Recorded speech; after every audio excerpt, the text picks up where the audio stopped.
Buenas tardes, mi nombre es Diana Laura de la Cruz Beltrán y el tema a tratar es ¿qué es el derecho internacional humanitario? Y bueno, para ello primero debemos decir cuál es su concepto, el cual es el conjunto de normas que por razones humanitarias trata de limitar los efectos de los conflictos armados. Protege a las personas que no participan o que ya no participen en los combates y limita los medios y los métodos de hacer la guerra. El derecho internacional humanitario suele llamarse también derecho de la guerra y derecho de los conflictos armados. Este derecho es parte del derecho internacional, que regula las relaciones entre los estados.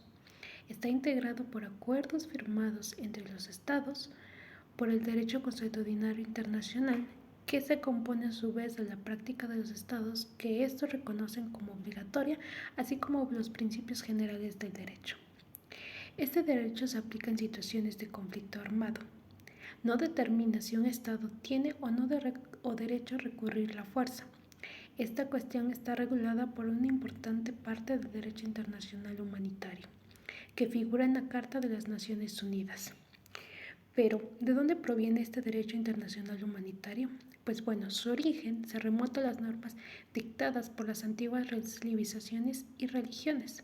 La guerra siempre ha estado sujeta a ciertas leyes y costumbres. Su codificación del derecho internacional humanitario a nivel universal comenzó en el siglo XIX. Desde entonces, los estados han aceptado un conjunto de normas basados en la amarga experiencia de la guerra moderna, que mantiene un cuidadoso equilibrio entre las preocupaciones de carácter humanitario y las exigencias militares de los estados. En la misma medida en que ha crecido la comunidad internacional, ha aumentado también el número de estados que han contribuido al desarrollo del derecho internacional humanitario. Actualmente este puede considerarse ya como un derecho verdaderamente universal. ¿Pero dónde se encuentra el derecho internacional humanitario? Bueno, este se encuentra esencialmente contenido en los 4 convenios de Ginebra de 1949, en los que son parte casi todos los estados. Estos convenios se complementaron con otros 2 tratados, que son los protocolos adicionales de 1977 relativos a la protección de las víctimas de los conflictos armados.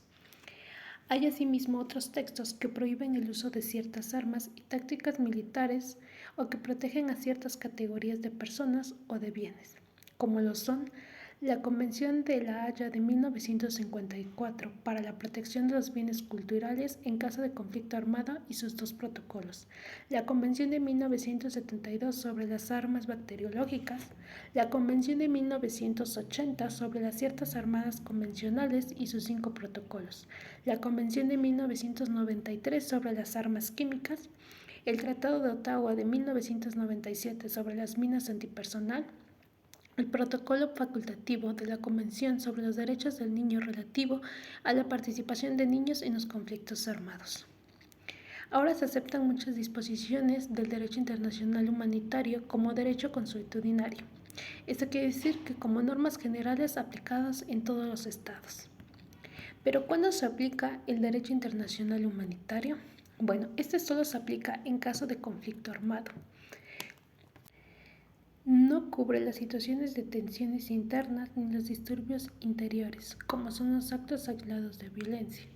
Solo es aplicable cuando se ha desencadenado un conflicto y se aplica por igual a todas las partes sin tener en cuenta quién lo inició. El derecho internacional humanitario distingue entre conflicto armado internacional y el conflicto armado sin carácter internacional. En los conflictos armados internacionales se enfrentan como mínimo 2 estados. En ellos se debe observar muchas normas, incluidas las que figuran en los convenios de Ginebra y en el protocolo adicional primero. En los conflictos armados sin carácter internacional se enfrentan en el territorio de un mismo estado las fuerzas armadas regulares y grupos armados disidentes o grupos armados entre sí. En ellos se aplica una serie más limitada de normas, en particular las disposiciones del artículo 3, común a los 4 convenios de Ginebra y el protocolo adicional 2. Es importante hacer la distinción entre derecho internacional humanitario y el derecho de los derechos humanos. Aunque algunas de sus normas son similares, estas 2 ramas del derecho internacional se han desarrollado por separado y figuran en tratados diferentes. ¿Qué cubre el derecho internacional humanitario? Bueno, este cubre dos ámbitos, el cual es la protección de las personas que no participan o que ya no participan en las hostilidades, una serie de restricciones de los medios de guerra, especialmente las armas y de los métodos de guerra como son ciertas tácticas militares. ¿En qué consiste la protección de este derecho? Pues bueno, el derecho internacional humanitario protege a las personas que no toman parte en las hostilidades, como son los civiles y el personal médico y religioso. Protege asimismo a las personas que ya no participan en los combates, como es, no sé, los combatientes heridos o enfermos, los náufragos y los prisioneros de guerra. Esas personas tienen derecho a que se respete su vida y se beneficien de garantías judiciales. Serán en todas las circunstancias protegidas y tratadas con humanidad, sin distinción alguna de índole desfavorable. En particular, está prohibido matar, herir a un adversario que haya dispuesto las armas o que esté fuera de combate. Los heridos y los enfermos serán recogidos y asistidos por la parte beligerante en cuyo poder estén. Se respetará el personal y el material médico, los hospitales y las ambulancias. El derecho internacional humanitario prevé, asimismo, algunos signos distintivos que se puedan emplear para identificar a las personas, los bienes y los lugares protegidos. Se trata principalmente de los emblemas de la Cruz Roja y de la Media Luna Roja, así como los signos distintivos específicos de los bienes culturales y de la protección civil. ¿A qué restricciones están sometidos los medios y métodos de hacer la guerra?